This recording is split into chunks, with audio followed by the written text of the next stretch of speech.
It began with a sound, a distant thunder that grew into a scream above the clouds. The people of Hanoi looked up from the fields, their hands still wet with river water, their hearts frozen in place. The roar of American jet engines rolled across the Red River Valley like an approaching storm. Moments later, the sky cracked open. High above, F-105 Thunderchiefs, silver streaks of American engineering, tore through the clouds at nearly the speed of sound.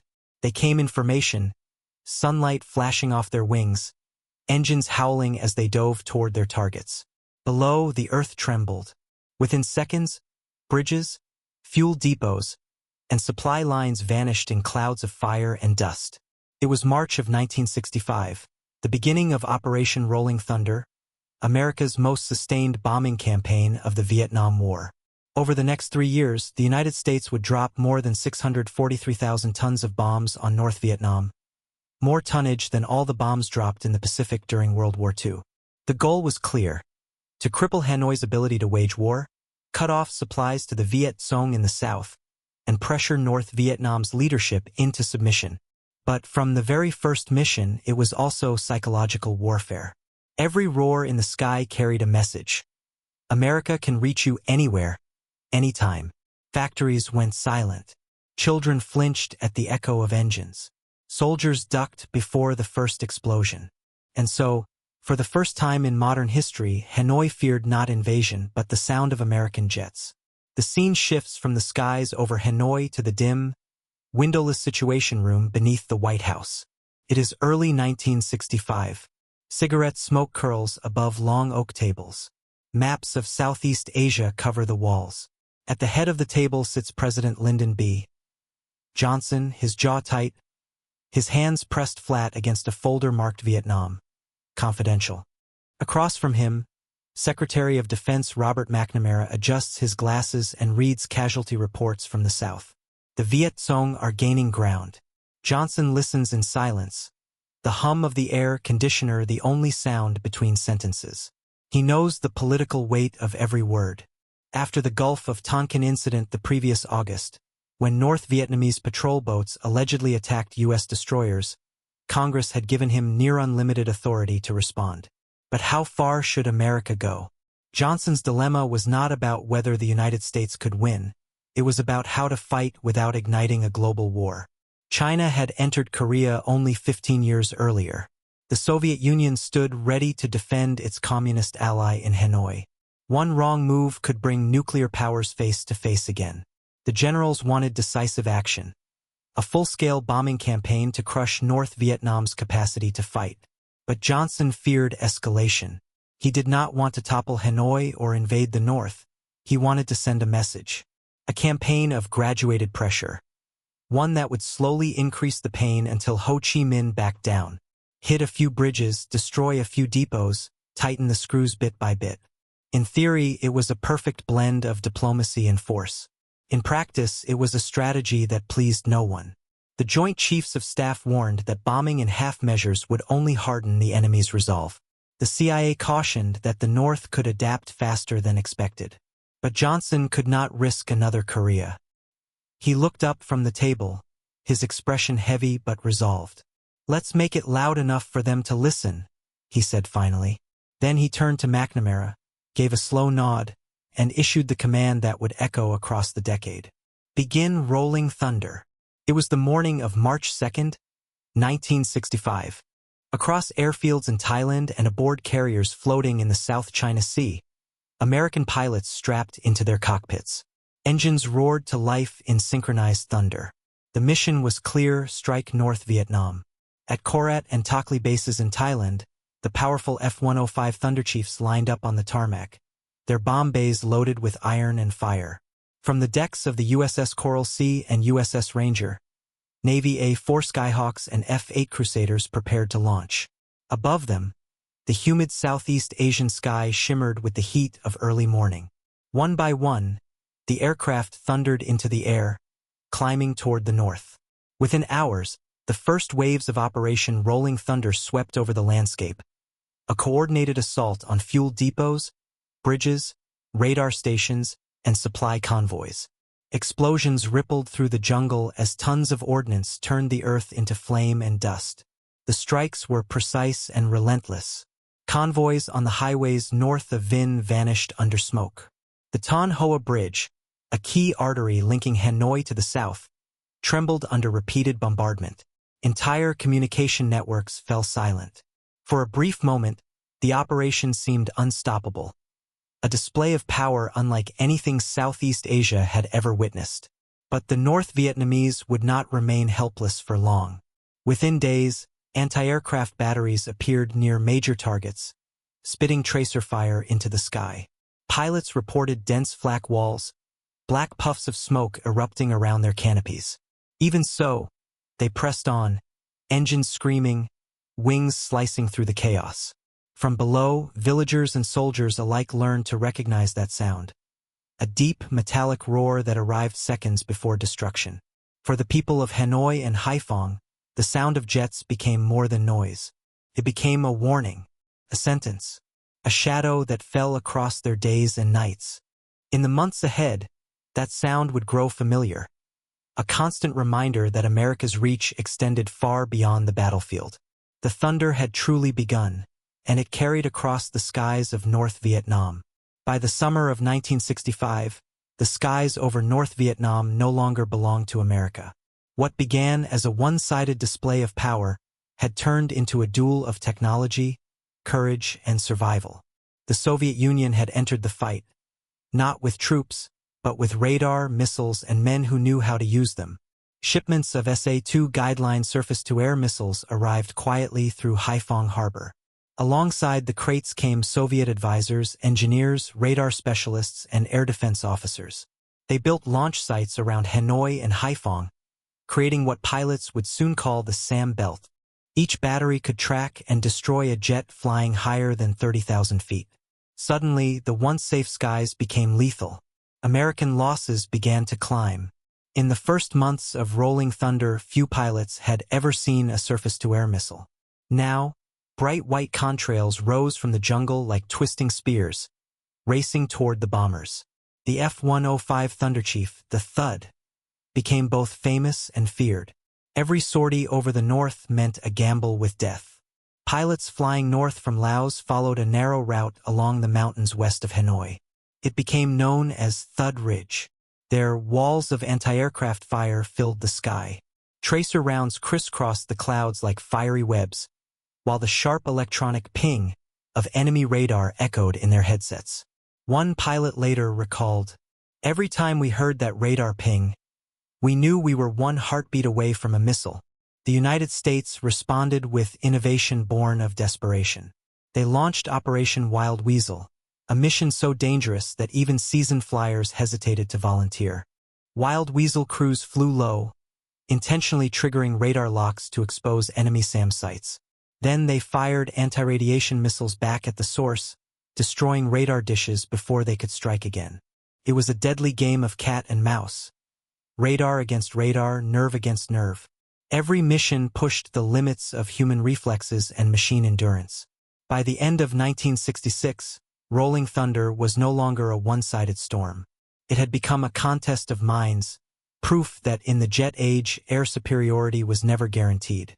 Far below the jet trails and bomb flashes, life in North Vietnam became a struggle for survival.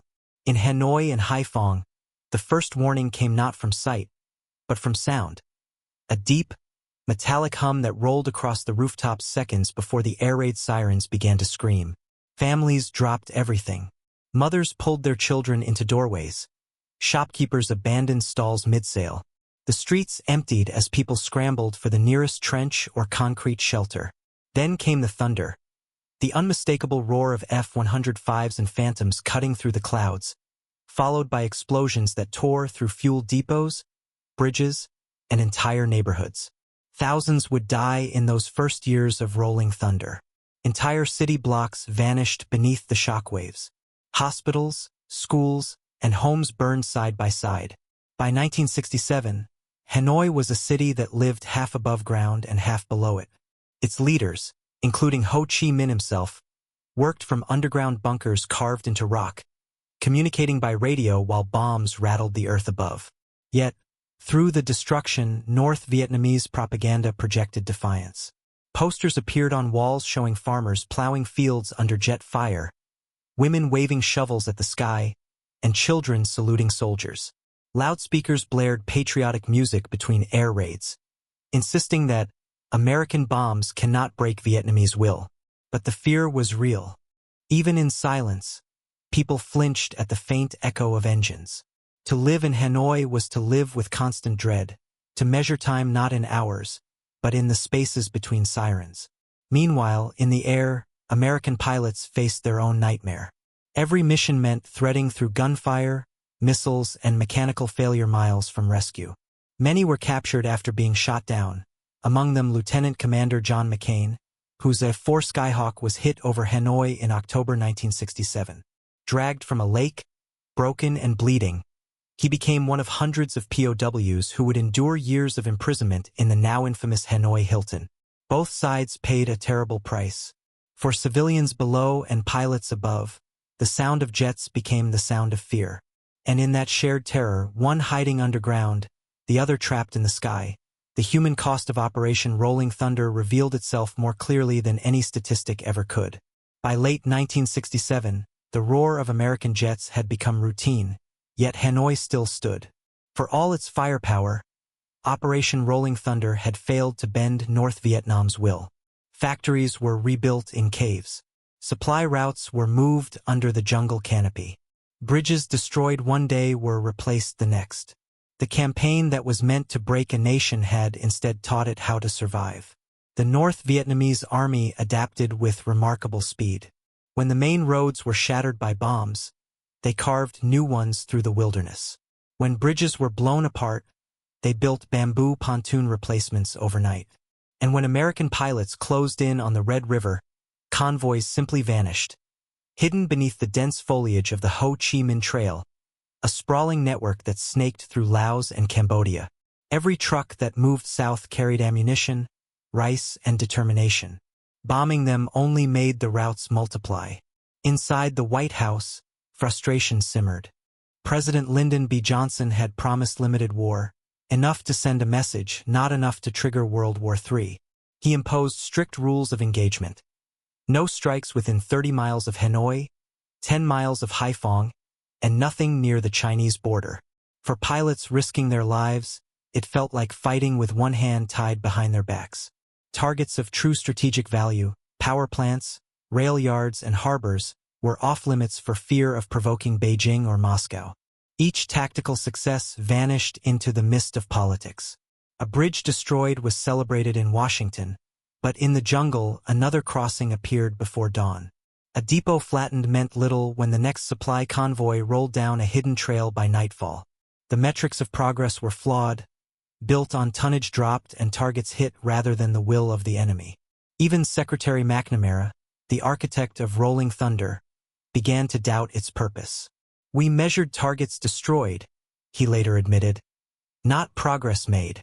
By 1968, American losses had soared. Over 900 aircraft were downed. Television screens across the world showed endless footage of jungle fires and civilian ruins. Global criticism mounted, and the American public began to question the very logic of the war. In the skies over Vietnam, the bombs still fell. But in Washington, the confidence that launched Rolling Thunder was already collapsing, one explosion at a time. By March of 1968, North Vietnam was scarred but still standing. 3 years of relentless bombardment had turned rail yards to rubble, factories to ash, and neighborhoods to hollow shells. Yet the red flag still flew over Hanoi, and the will to fight remained unbroken. Every ton of explosives that fell only deepened the nation's resolve to endure. But even in defiance, exhaustion had taken its toll. The fields lay cratered, supply chains strained. For the first time, whispers of negotiation began to drift through diplomatic channels in Paris and Moscow. Through Eastern European intermediaries, Hanoi's leadership quietly signaled what no one expected: a willingness to talk peace. In Washington, President Lyndon B. Johnson faced a nation divided and a war that had lost direction. Television broadcasts showed the destruction in the north and the mounting body counts in the south. America's faith in victory was fading.